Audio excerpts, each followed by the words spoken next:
எல்லாருக்கும் என்னுடைய அன்பான வணக்கம். இங்க சொன்ன மாதிரி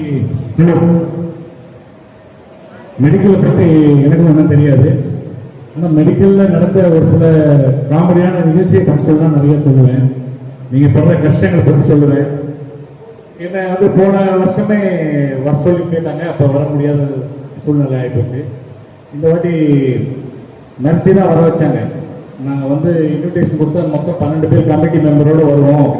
அதுக்குள்ள யாரோ ஒருத்தர் சொல்லி இல்லைங்க அவர் வீட்டில் இருக்கிற ஆஃபீஸ் ஆத்தா பரவாயில்ல வீட்டில் இருக்காரு அதனால் 4 பேர் போங்கன்னு சொல்லுவாங்க. ஆனால் போனால் இவங்க எங்கே இன்விடேஷன் போனாலும் 12 பேர் 15 பேர் தான் போகிறாங்க. அவ்வளோ ஒத்துமையாக இருக்காங்க. ரொம்ப பாராட்டுற ஒரு விஷயம். ஏன்னா இவங்க ரொம்ப வருஷமாக இது மாதிரி பண்ணிட்டு இருக்காங்க. எனக்கு இங்கே வந்தால் தெரியும் இவங்க இன்னும் எவ்வளோ நல்ல நல்ல விஷயங்கள்லாம் அவங்க பண்ணியிருக்காங்க அப்படின்னு. ரொம்ப சந்தோஷம். பட் அடுத்த வாட்டி நீங்கள் வரும்போது நான் உங்களுக்கு ஒரு நிகழ்ச்சி பண்ணுறதுக்கு கூட நான் உங்களுக்கு ஏற்பாடு பண்ணி கொடுக்குறேன். பண்ணுறேன். ரொம்ப சந்தோஷம். ஏன்னா நான் என்னமோ ஒரு நிகழ்ச்சி ஏதோ ஒரு எல்லா மெடிக்கல் ஷாப்பவங்க எல்லாம் சேர்ந்து சும்மா ஏதோ கெட்டுக்கத்தர் அப்படின்னு நினச்சிட்டு இருந்தேன். ஆனால் இது ஒரு அற்புதமான ஒரு நிகழ்ச்சி. பெரிய பெரிய கவர்மெண்ட் ஆஃபீஸர்ஸ்லாம் இருக்காங்க. மேடம் சாரி மேடம் உங்கள் பேர்லாம் தெரியாது மனைவி சார் டாக்டரை பார்த்துங்க. இவங்க டாக்டர் போடுற இதை பார்த்ததும் இவங்க ஒய்ஃப் அடிக்கடி பார்த்துருவாங்க. பார்த்தீங்களா இதெல்லாம் பண்ணுறீங்களா ஒரு வேணாங்கிறாரு அப்படின்வாங்க.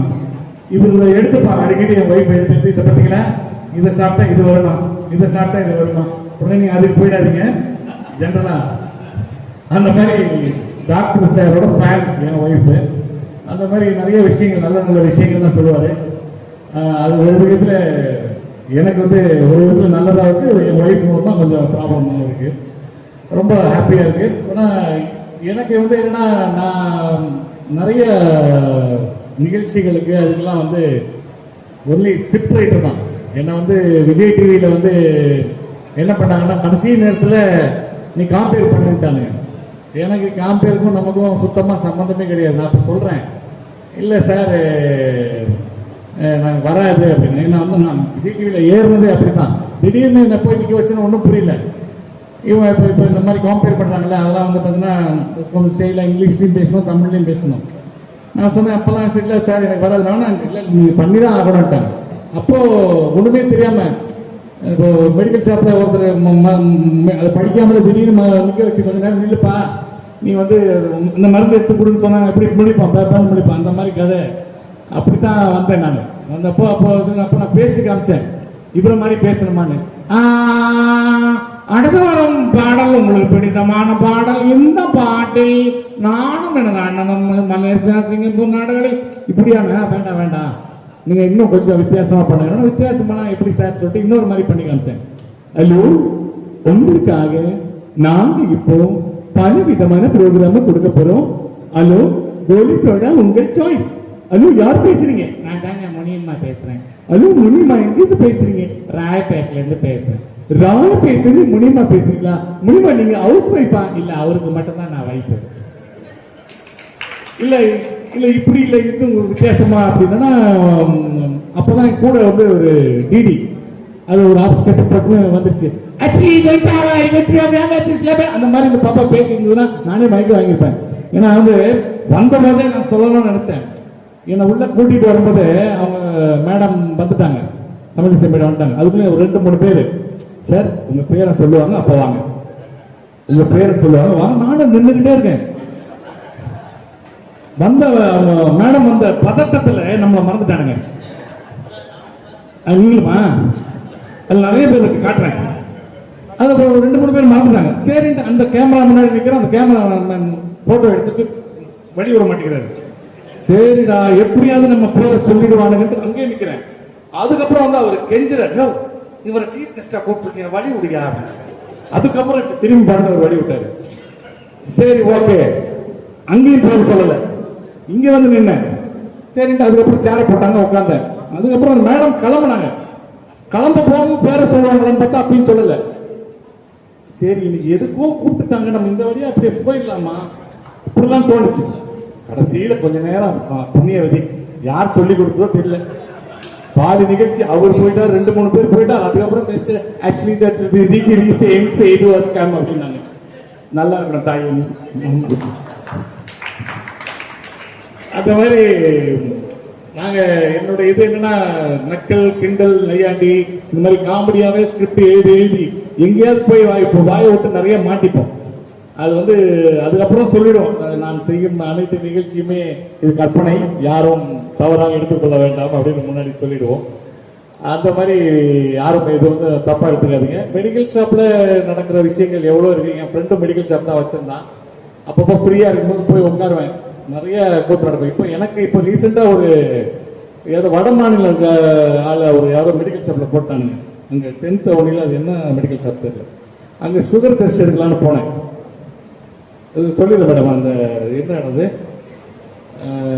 இல்லை அப்போல இல்லை, அந்த மெடிக்கல் ஷாப் கண்டு ஞாபகம் வந்துடும். போய் அந்த பையன் இந்திக்கார பையன், ஒருவேளை அவனுக்கு ஒருவேளை இந்தியில அங்கே பாரமா படிச்சுட்டு வந்திருப்பானான்னு தெரியல. எனக்கு மெடிக்கல் பிளட் டெஸ்ட் எடுக்கிறான். எடுத்து முடிச்சுட்டு பஞ்சு கொடுத்தான். பஞ்சு கொடுத்தோன்னா அந்த பஞ்ச ப்ரொசீஜர் என்ன பண்ணோம், ஒன்று அவன் வாங்கி வைக்கணும், இல்லை நான் எடுத்து தூர போடணும். பின்னாடி வெளியே வந்து அந்த பிளட் வந்து சுகர் டெஸ்ட் எடுத்து அந்த பஞ்சை எடுத்துட்டு இப்படி வெளியே போய் இப்படி எடுக்கிறேன். இந்த சைடு கையை பிடிச்சிட்டாங்க. ஏன்டா? No no, all the people they after finishing they running. டேய், நான் 60 ரூபாய்க்கு நான் ஓடிக்கணும்டா.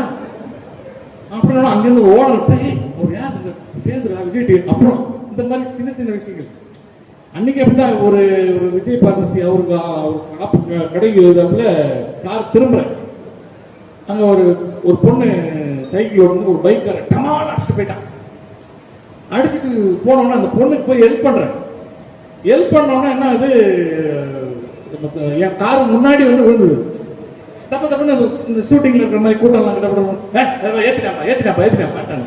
உடனே அந்த பொண்ணு அப்புறம் சொல்லிச்சு, இல்லைங்க ஒரு பைக்கார் தான் சைக்கிள் எழுந்துச்சு. மாமா சைக்கிள் எடுத்து என்னோட டிக்கில வச்சுக்கோமா, உன் வீடு எங்கன்னு சொல்லுமா. நான் கூட்டம்லாம் அம்மா பரவாயில்லம்மா ஏறுங்க, நீ வாமா நான் கேட்கிறேன். அதுக்குள்ள கூட்டத்தில் ஒருத்தன் இருக்கான், மா தைரியமா போமா, அவர் விஜய் டிவியோட ஒருவர் ஒன்றும் பண்ண மாட்டார் அப்படின்னு. அது அவர் பார்மசி வாசலா இருந்தது. ஏதாவது பங்கமாவும் ஆயிருக்கும், எவ்வளவோ பங்கமாயிருக்கும். சில பேர் நம்ம எத்தனையோ நிகழ்ச்சி பண்ணிருக்கோம், எவ்வளவோ இது டிவியில வந்திருக்கோம், எல்லாமே வந்திருக்கோம். இந்த டெய்லி இந்த குப்பை அழுறாங்க இல்லைங்களா, அவங்க டெய்லி பார்த்தா வணக்கம் சார் தெரிஞ்சிருக்கும். டைம்ல சேனல்ல நம்மளை பார்த்துருப்பான். என்ன சார் டிவியில இப்பதான் வரவே இல்லை, ஏன் முன்னாடி கூட அந்த ஷோல வந்தேன், எங்க சார் டிவி பார்க்க நேரம் இருக்கு. அப்ப எதுக்கு கேட்கறேன் இந்த கேள்வியை? அவ்வளோ அவமானப்படும். அதே மாதிரி நீங்க வந்து மெடிக்கல் ஷாப்ல ஒவ்வொருத்தரும் ஒரு அரைக்கணக்கெல்லாம் வருவானுங்க. எடுத்தோடனே ஒன்றும் சொல்ல மாட்டாங்க. நான் பார்த்துருக்கேன் நிறைய. சார் ஒரே ரத்தமா போகுது, ஏதாவது ஒன்று மாத்திரை கொடு அப்படின்னு அந்த மாதிரி படுத்து எடுப்பாங்க. அதில் நான் நிறைய அனுபவிச்சிருக்கேன். அதெல்லாம் வந்து சார் சொன்ன மாதிரி நீங்க வந்து எவ்வளோ ஹெல்ப் பண்ணீங்க. கொரோனா டைம்லாம் உங்களை வந்து பாராட்டவும் செஞ்சிருக்கானுங்க, உங்களை வந்து திட்டவும் செஞ்சிருக்காங்க. தெரியுமா உங்களுக்கு? பாரு நம்மளுக்கெல்லாம் வேலையை நான் இவனுக்கு முழு நேரமும் கடையை திறந்து வச்சு நல்லா சம்பாதிக்கிறாங்க. உண்மையை சொல்லியிருக்காங்களா இல்லையா சார்? உண்மையில பாரு நம்ம அவ்வளோ ஒரு வியாபாரம் போச்சு, இது போச்சு, பொழப்பில்லை, இவ்வளோ கடனை வாங்கிட்டு இருக்கோம். இவனுக்கு 24 மணி நேரம் கடையை வச்சுட்டு நல்லா இவனுக்கு நல்லா யோகண்டா அப்படிதான் பேசுனாங்க. ஆனா நீங்க கஷ்டப்பட்டது எவனும் பேச மாட்டாங்க. காய்கறிலாம் வச்சு எவ்வளவுதான் நீங்க கஷ்டப்பட்டீங்க அதெல்லாம் பேச மாட்டானுங்க. அந்த மாதிரி நிறைய விஷயங்கள் சொல்லிட்டே போகலாம். என்னை விட்டா இன்னும் நிறைய பேசிட்டே போவேன். இன்னும் முக்கியமான மேடம்லாம் பேசணும்னு நினைக்கிறேன். இல்லை மேடம், இல்லை மேடம், ஏன்னா நீங்க ஒரு மாதிரி பாத்தீங்க எப்போ முடிக்க நம்ம எப்போ குழம்புறது, ஏன்னா அப்படி நிறைய ஆயிருக்கு மேடம். இப்போ நானே அப்படித்தான் உட்காந்துருந்தேன். ரெண்டு பேர் எப்போ ஒருத்தன் கோல் எடுத்துட்டு வந்துட்டானே, ஒருத்தர் கொஸ்டின் கேட்கறாரு. இப்போ மெடிக்கல் ஷாப் வச்சிருக்காரு, ஆனா வந்து நல்ல செழிப்பா இருக்காரு, நல்ல செயின் எல்லாம் போட்டு நல்லா குண்டா நல்ல வியாபாரம் ஆகும் போல இருக்கு. பல செயின் வரைதான் கேட்டேன். இப்போ மற்ற எல்லாம் நிறைய பேர் ஒல்லியா இருக்காங்க, நல்ல வியாபாரம் இல்லை போல. இவர் நல்ல வியாபாரம், ஒரு 3-4 மெடிக்கல் ஷாப் வச்சிருக்காரு அப்படின்னு நினைச்சோம். அந்த மாதிரி ஏதாவது ஓடிக்கிட்டே இருக்கும். இந்த ஸ்டால் எல்லாம் பண் எனவே ரொம்ப நல்ல நான் அழைச்சதுக்கு ரொம்ப நன்றி. செல்வம் சாருக்கும் சரி, சரி, எல்லாருக்கும் ரொம்ப நன்றி. இந்த அடுத்த வாட்டி என்னால் முடிஞ்ச ஒரு இது மாதிரி இன்னும் ஒரு 1/2 மணி நேரம், ஒரு 1.5 மணி நேரம் சிரிக்க வைக்கிறதுக்கு என்னால் முடிஞ்ச ஹெல்ப் நான் கண்டிப்பாக பண்ணுறேன். ஏன்னா இங்கே வந்துட்டு எல்லாருமே பார்த்தீங்கன்னா எனக்கு இப்போ கொஸ்டின் என்ன சம்மந்தம் இல்லாமல் தான் மெடிக்கல் ஷாப்பை விட்டுட்டு என்னென்னமோ கேள்வியெல்லாம் கேட்குறாரு. அதுவும் எல்லாமே சின்ன குழந்தையா இருந்தாலும் பரவாயில்ல, இவர் எல்லாமே கேள்வி கேட்டுருக்காரு. கடைசியாக அவங்க கேட்டாரு, அது என்ன சார் இந்த ஃப்ளவர் ஏதாவது கேட்டீங்க, அது தமிழிசைன்னு சொல்ல வேண்டியதானே?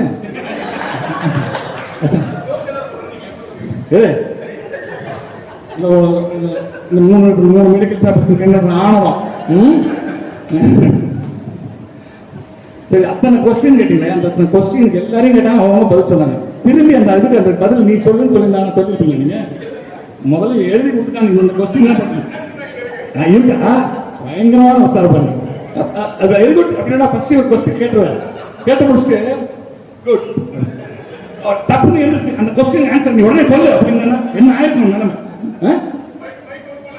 அப்போ சரி. எனவே தேங்க்யூ வெரி மச். இதே மாதிரி எல்லாரும் சந்தோஷம் சிரிப்போட உங்களுடைய தொழிலை வெற்றிகரமாக தொடங்கணும்னு சொல்லி உங்களுக்கு எனது பாராட்டு தெரிவித்துள்ளேன். நன்றி, வணக்கம். மீண்டும் அடுத்த வருஷம் பண்ணுறேன். தேங்க்யூ. Thank you sir.